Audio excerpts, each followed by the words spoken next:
మకర రాశి వారికి జూన్ నెలలో గోచార ఫలితాలు ఎలా ఉన్నాయో తెలుసుకుందాం. ముందుగా ఈ జూన్ మాసంలో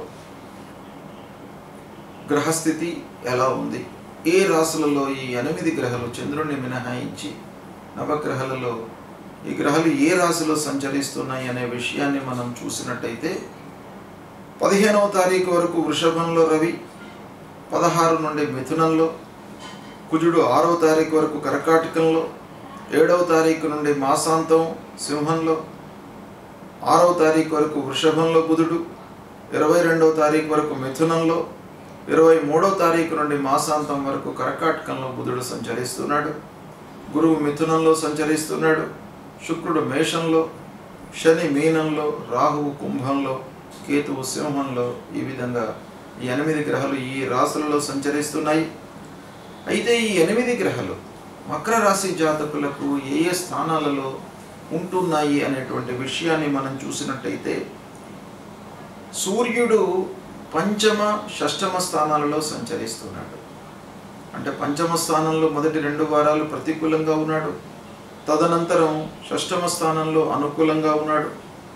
ఇక కుజుడు సప్తమ, అష్టమ స్థానాలలో ప్రతికూలంగా సంచరిస్తున్నాడు. బుధుడు పంచమ, షష్టమ, సప్తమ స్థానాలలో కొంత అనుకూలంగా ఉన్నాడు. గురువు షష్టమ స్థానంలో ప్రతికూలం, శుక్రుడు 4వ స్థానంలో అనుకూలంగా ఉన్నాడు. ఇక శని ముఖ్యంగా మకర రాశి వారికి 3వ స్థానంలో సంచరిస్తున్నాడు, అనుకూలంగా ఉన్నాడు. రాహు ద్వితీయం, కేతువు అష్టమ స్థానంలో ప్రతికూలంగా ఉన్నారు. ఈ విధంగా గ్రహస్థితి ఉంది. మకర రాశి వారికి ముఖ్యంగా ఏళ్నాటి శని ప్రభావం వెళ్ళిపోయింది. ఉగాది నుండి 3వ స్థానంలోకి వచ్చినాడు శనీశ్వరుడు. కాబట్టి ఈ మాసం లోపల కూడాను శని యొక్క అనుకూలత ఉంది. జూన్ మాసంలో 3వ స్థానంలో ఉన్నాడు. అయితే గత మాసంలో గురువు మారినాడు, 6వ స్థానంలోకి వచ్చాడు. రాహు మారినాడు, 2వ స్థానంలోకి వచ్చాడు. కేతువు అష్టమ స్థానంలో ఉన్నాడు. అంటే ఈ మాసానికి మనము పరిమితమై చూసినట్టయితే ఈ మాసంలో గురు, రాహువు, కేతువు, కుజుడు ఇలా ముఖ్యమైనటువంటి గ్రహాలు కొంత ప్రతికూలంగానే ఉన్నాయి. అయితే శనీశ్వరుడు, శుక్రుడు, బుధుడు కొంత అనుకూలంగా ఉన్నారు. కాబట్టి మిశ్రమ ఫలితాలు ఎక్కువగా గోచరిస్తున్నాయి ఈ మకర రాశి వారికి. కనుక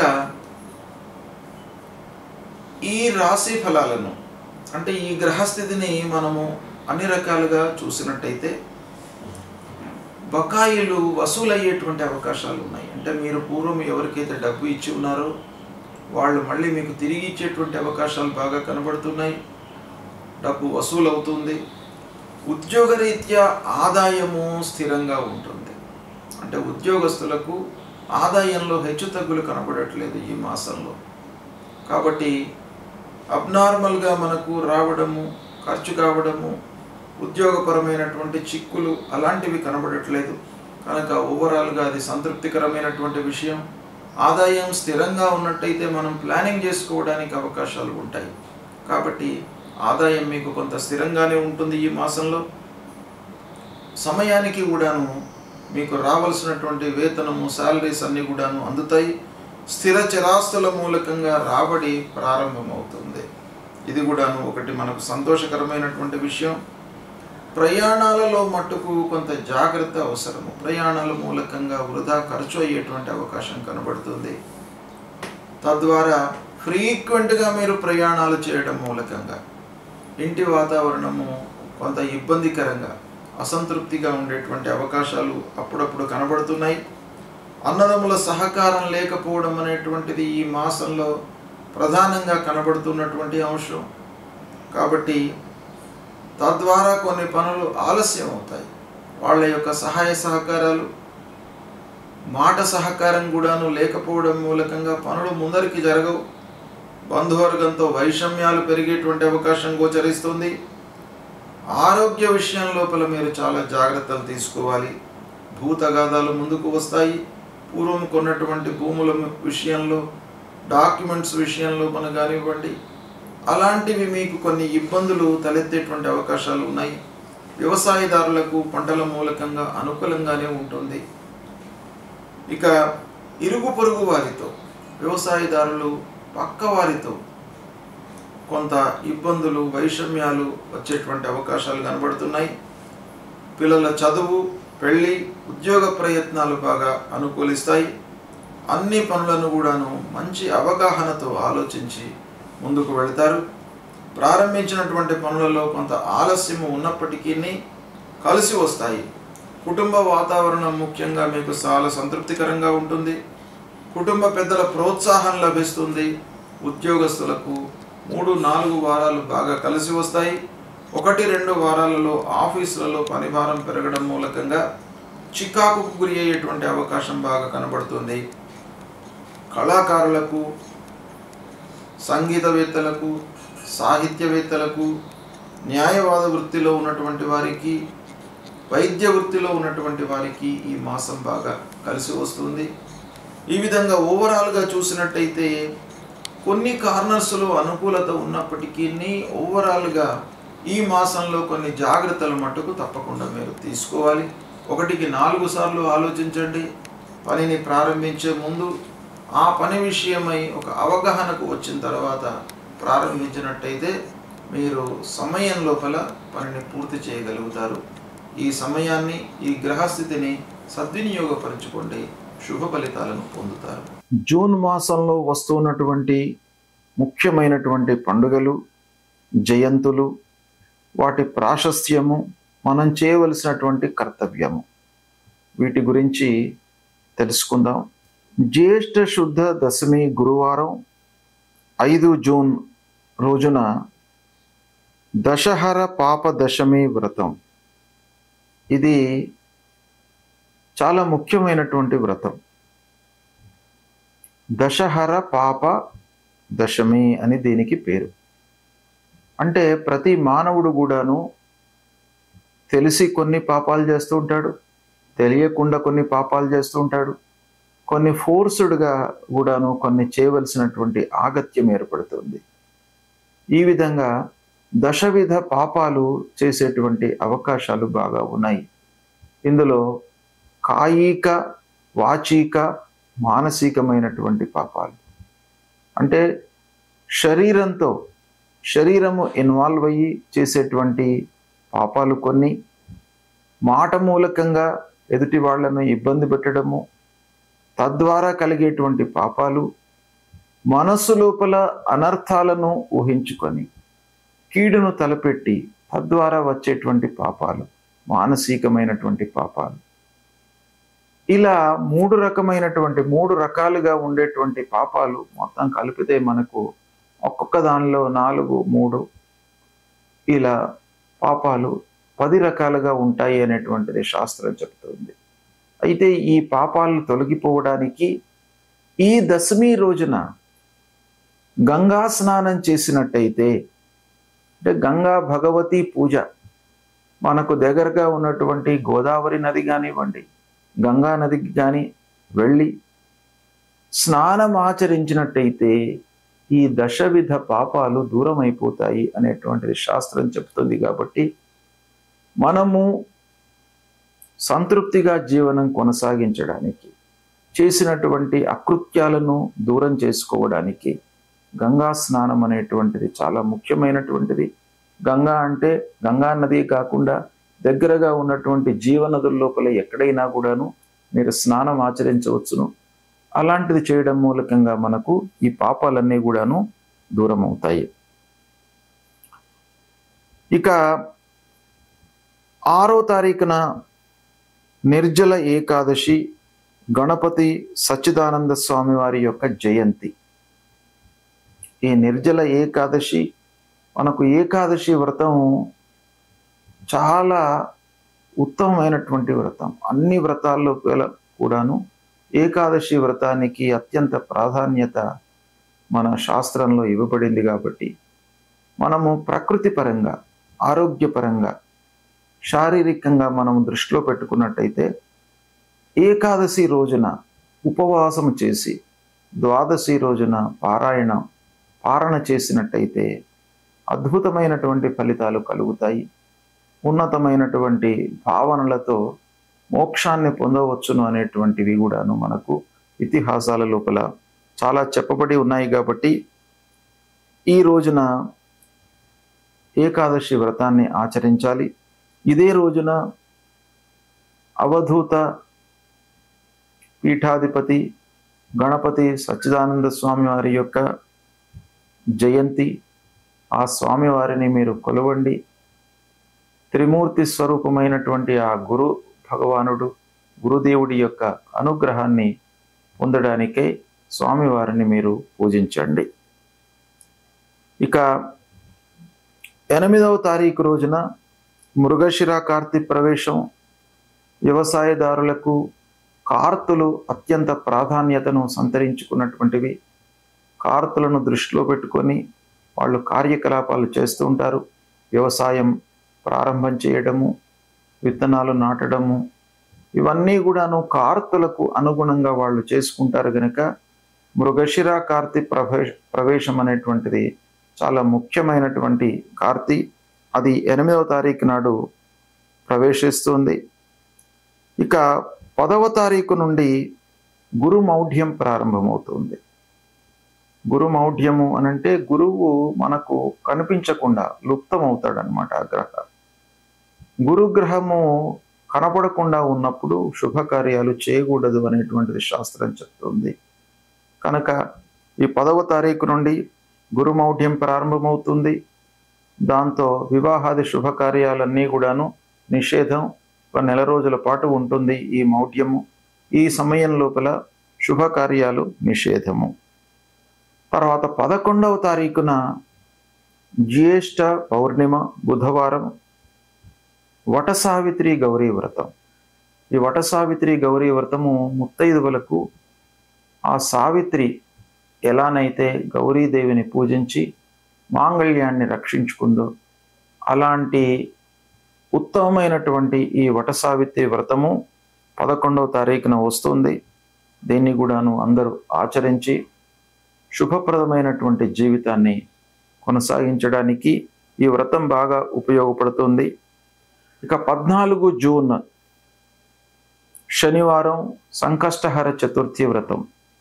సంకష్టహర చతుర్థి వ్రతము ప్రతి మాసం లోపల కూడాను పౌర్ణిమ తర్వాత తదియ కానివ్వండి, చవితి రోజున కానీ ఈ వ్రతం వస్తుంది.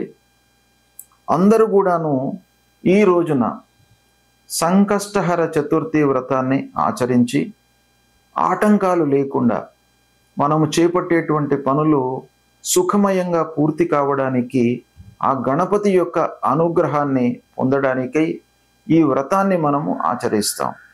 ఈ వ్రతం లోపల ఉన్నటువంటి కర్తవ్యం ఏంటి అంటే, ఉదయం నుండి మనము ఉపవాసంతో ఉండి గణపతిని అర్చించి అభిషేకం చేసి సాయంకాలము చంద్రోదయం వరకు ఉపవాసము ఉండి చంద్రుణ్ణి చూసిన తరువాత ఉపవాస దీక్షను విరమించి అప్పుడు ఆ గణపతికి మళ్ళీ ఒకమారు ప్రార్థన చేసుకొని పూజించడము. ఇది ఈ సంకష్టహర చతుర్థి రోజున చేయవలసినటువంటి కర్తవ్యము. ఈ వ్రతము చాలా ముఖ్యమైనటువంటిది. కష్టాలు నివారిస్తాడు గణపతి, ఆటంకాలు రాకుండా మిమ్మల్ని కాపాడుతాడు. కాబట్టి ఈ సంకష్టహర వ్రతము అనేటువంటిది మీరు ఆచరించండి, శుభ ఫలితాలను పొందుతారు. తర్వాత 15వ తారీఖున మిథున సంక్రమణ ప్రవేశం అవుతుంది. ఈ సంక్రమణ రోజున పితృదేవతల ప్రీత్యర్థమై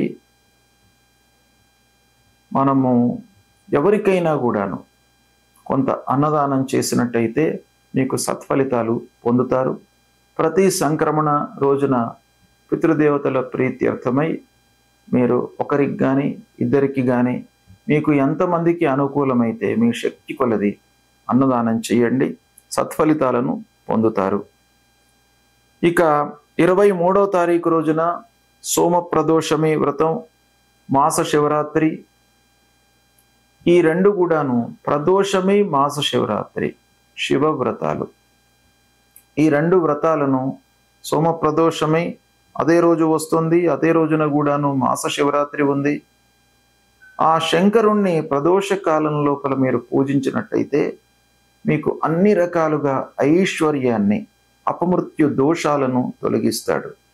అపమృత్యు దోషాన్ని తొలగించి ఐశ్వర్యాన్ని ప్రసాదించేటువంటి ఆ శంకరుడు ఆ సోమప్రదోషమి రోజున మీరు పూజించినట్టయితే తప్పకుండా మీకు అనుగ్రహం లభిస్తుంది. తర్వాత అమావాస్య, దర్శామావాస్య కూడాను 25వ తారీఖు నాడు వస్తుంది. ఈ అమావాస్య రోజున కూడాను పితృదేవతల ప్రీత్యర్థమై మీరు అన్నదానం చేయండి. ఎవరైతే నిస్సహాయులు ఉన్నారో, అంగవైకల్యంతో ఇబ్బంది పడుతున్నటువంటి వాళ్లకు మీరు కొంత అన్నదానం చేయండి. ఒకరికి ఇద్దరికి మీ శక్తి కొలది అన్నదానం చేసినట్టయితే మీ పితృదేవతల యొక్క అనుగ్రహం మీకు లభిస్తుంది. పితృదోషము ఉండకుండా ఉంటుంది. కాబట్టి ప్రతి అమావాస్య రోజున కూడాను మీరు ఈ కర్తవ్యాన్ని ఆచరించండి.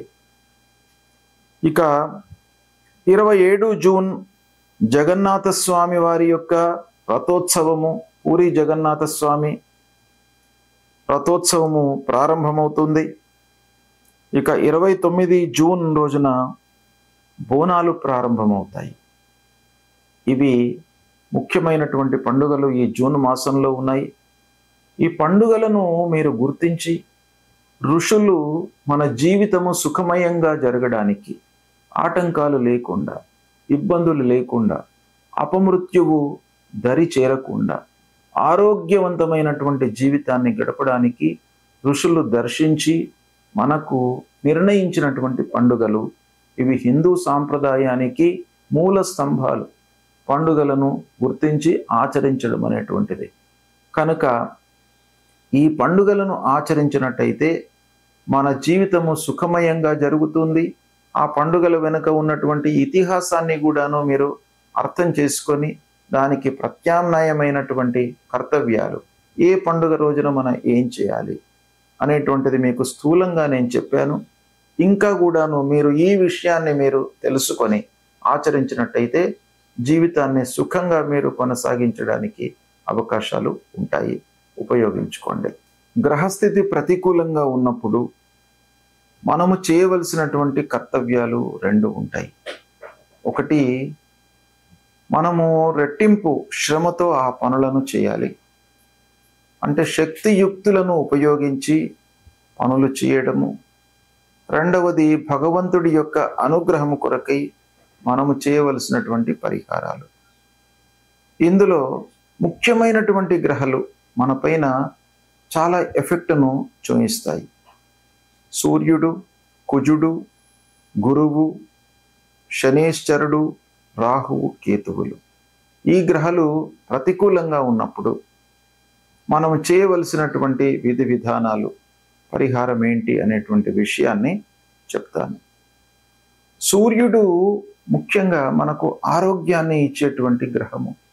ఆరోగ్య ప్రదాత అయినటువంటి సూర్యుడి యొక్క అనుకూలత బాగా ఉండాలి. అంటే దుస్థానాలలో సంచరిస్తున్నప్పుడు సూర్యుడు మనం చేసేటువంటి పనుల లోపల ఆటంకాలు, శ్రమ, శారీరక ఇబ్బందులు కలిగించేటువంటి అవకాశాలు ఉంటాయి. కాబట్టి సూర్యుడిని మనం ప్రసన్నం చేసుకోవడానికై ప్రతినిత్యం కూడాను ఉదయము స్నానం చేసిన తర్వాత సూర్య నమస్కారాలు చేయడము చాలా ముఖ్యమైనటువంటిది. మీరు 12 సార్లు సూర్యుడికి నమస్కారం చేసుకోండి. భూమికి కూడాను 12 సార్లు నమస్కారం చేయండి. నమస్కార ప్రియో భానుహు అని మీరు కేవలం నమస్కారం చేయడం మూలకంగానే మీకు ఆ సూర్య భగవానుడు మిమ్మల్ని అనుగ్రహిస్తాడు. మీరు చేసేటువంటిది చాలా కించిత్తు, కేవలం నమస్కారం. కానీ భగవంతుడు మీకు అనుగ్రహించేది మీకు ఆరోగ్యం. ఆరోగ్యమే మహాభాగ్యం. అలాంటిది మీకు కేవలం నమస్కారం మూలకంగానే వస్తుంది. కాబట్టి ప్రతినిత్యం కూడాను సూర్యుడికి నమస్కారం చేసుకోండి, భూమికి నమస్కారం చేయండి, మూలమంత్రాన్ని పఠించండి. సూర్యుడికి సంబంధించినటువంటి మూలమంత్రం జపా కుసుమ సంకాశం కాశ్యపేయం మహద్యుతిం తమోరిం సర్వపాపఘ్నం ప్రణతోస్మి దివాకరం అనేటువంటి ఈ మూలమంత్రాన్ని ప్రతినిత్యం కూడాను జపించండి. సూర్యుడికి అనుకూలమైనటువంటి జాతి రత్నం మాణిక్యం అంటే కెంపు. ఈ కెంపును ధరించండి. శివాభిషేకం కూడాను చేయండి. శివుడు కూడాను మీకు ఆరోగ్యాన్ని ఐశ్వర్యాన్ని ఇచ్చేటువంటి భగవంతుడు కాబట్టి ఈ సూర్యుడు ప్రతికూలంగా ఉన్నప్పుడు సూర్య భగవానుడితో పాటు శంకరుడికి కూడాను మీరు పూజించండి. తరువాత మన ఫలితాలపై అంగారకుడు అంటే కుజగ్రహం కూడాను బాగా ప్రభావాన్ని చూపిస్తాడు. కుజుడు ప్రతికూలంగా సంచరిస్తున్నప్పుడు మీరు సుబ్రహ్మణ్య స్వామిని పూజించండి, కాళీమాతను పూజించండి. ఎర్రటి పూలతో మీరు పూజించినట్టయితే ఆ అంగారకుడు మిమ్మల్ని అనుగ్రహిస్తాడు. ఈ అంగారకుడు అంటే కుజుడి యొక్క ప్రభావము నిర్వీర్యం కావడానికి, తగ్గడానికి, ప్రతికూల ఫలితాలు ఉండకుండా ఉండడానికి మీరు ప్రతినిత్యం కూడాను ధరణీ గర్భ సంభూతం విద్యుత్ కాంచన సన్నిభం కుమారం శక్తిహస్తంచ మంగళం ప్రణమామ్యహం అనేటువంటి ఈ మూల మంత్రాన్ని ప్రతినిత్యం కూడాను జపించండి. సుబ్రహ్మణ్య స్వామి దేవాలయానికి వెళ్ళండి. ఈ అంగారకుడికి ప్రీతికరమైనటువంటి జాతిరత్నము పగడం. పగడాన్ని ధరించండి. పగడాన్ని ధరించినట్టయితే కూడాను అంగారకుడు ప్రీతి చెంది మీకు అనవసరమైనటువంటి ఇబ్బందులు లేకుండా మిమ్మల్ని కాపాడుతాడు. ఇక గురు భగవానుడు అత్యంత ప్రధానమైనటువంటి గ్రహ కనుక గురువు ప్రతికూలంగా ఉన్నప్పుడు మీరు దక్షిణామూర్తి దేవాలయానికి వెళ్ళడము, దత్తాత్రేయ స్వామి దేవాలయానికి వెళ్ళడము, దత్తాత్రేయ స్వామిని కొలవడము, ఇవి చేసినట్టయితే మీకు ఆ గురు భగవానుడి యొక్క అనుకూలత లభిస్తుంది. సద్గురువులను సందర్శించుకోండి, మాతాపితృవులను సేవించండి. ఆ గురు భగవానుడి యొక్క అనుకూలత లభిస్తుంది. ఇక ఈ గురు ప్రీత్యర్థమై మూల మంత్రాన్ని కూడాను ప్రతినిత్యం జపించుకోండి. దేవానాంచ ఋషీణాంచ గురుం కాంచన సన్నిభం వందనీయం త్రిలోకానాం తం నమామి బృహస్పతి అనేటువంటి మూల మంత్రాన్ని ప్రతినిత్యం కూడాను చదువుకోండి. పసుపు వస్త్రము శనిగలను దానంగా ఇవ్వండి. పుష్యరాగాన్ని ధరించండి.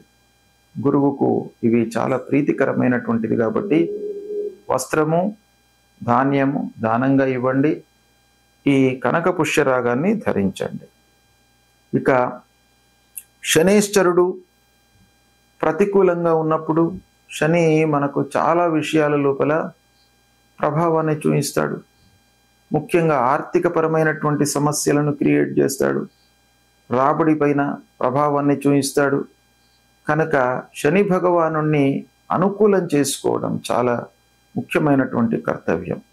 శనిని ప్రీతికరంగా మనం పూజించాలి. శని ప్రీత్యర్థమై ఏం చేయాలి? శివుణ్ణి పూజించండి, ఆంజనేయ స్వామిని పూజించండి, స్తోత్ర పారాయణం చేయండి, శని స్తోత్ర పారాయణం చేయండి. తర్వాత హనుమాన్ చాలీసా పారాయణం చేయండి. ఇవి చేసినట్టయితే శని మీకు ప్రీతి చెందుతాడు. నీలాన్ని ధరించండి. నల్లని నువ్వులు, నల్లటి వస్త్రము, ఒక ఇనుప ముక్క, వీటిని దానం ఇవ్వండి.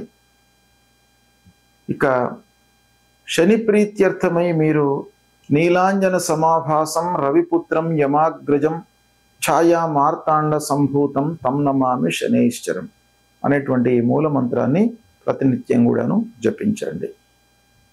ఇక రాహువు ప్రతికూలంగా ఉన్నప్పుడు రాహువు కూడాను ప్రధానమైనటువంటి గ్రహ ఛాయాగ్రహము.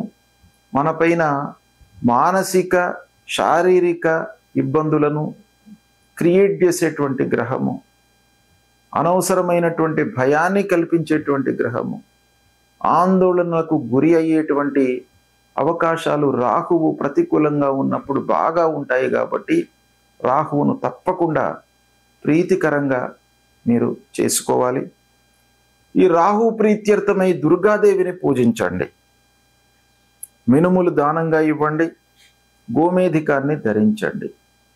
దుర్గామాత దేవాలయానికి ప్రతినిత్యం కూడా వెళ్ళినట్టయితే రాహువు ప్రీతి చెందుతాడు. రాహు మూలకంగా కలిగేటువంటి దుష్ప్రభావం దూరమవుతుంది. ప్రతినిత్యం కూడాను మూలమంత్రాన్ని జపించండి. అర్ధకాయం మహావీర్యం చంద్రాదిత్య విమర్ధనం సింహికా గర్భ సంభూతం తం రాహుం ప్రణమామ్యహం అనేటువంటి మూలమంత్రాన్ని ప్రతినిత్యం కూడాను జపించండి. ఇక కేతు ప్రతికూలంగా ఉన్నప్పుడు మీరు ఏం చేయాలి? గణపతిని పూజించండి. ఆ గణాధిపతిని పూజించడం మూలకంగా ఆటంకాలు లేకుండా ఉంటాయి, ఆలస్యం జరగకుండా ఉంటాయి మనం చేపట్టినటువంటి కార్యక్రమాలలో. కనుక ఆ గణపతిని సేవించండి. గణపతి దేవాలయానికి వెళ్ళండి. ఉలువలు దానంగా ఇవ్వండి. వైడూర్యాన్ని ధరించండి. ఫలాశ పుష్ప సంకాశం తారక గ్రహమస్తకం రౌద్రం రుద్రాత్మకం ఘోరం తం కేతుం ప్రణమామ్యహం అనేటువంటి మూలమంత్రాన్ని ప్రతినిత్యం కూడాను చదువుకోండి.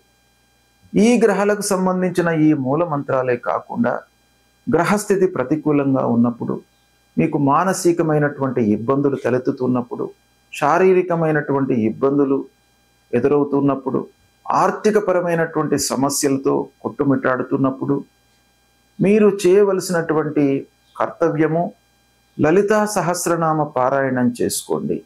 విష్ణు సహస్రనామ పారాయణం చేయండి. ఆదిత్య హృదయాన్ని చదువుకోండి. శివుణ్ణి పూజించండి. శివుని యొక్క దేవాలయానికి వెళ్ళి అభిషేకం చేయించండి. ఇవి చేసినట్టయితే మీకు గ్రహస్థితి మూలకంగా కలిగేటువంటి దుష్ప్రభావము దూరమవుతుంది. శుభ ఫలితాలను పొందుతారు.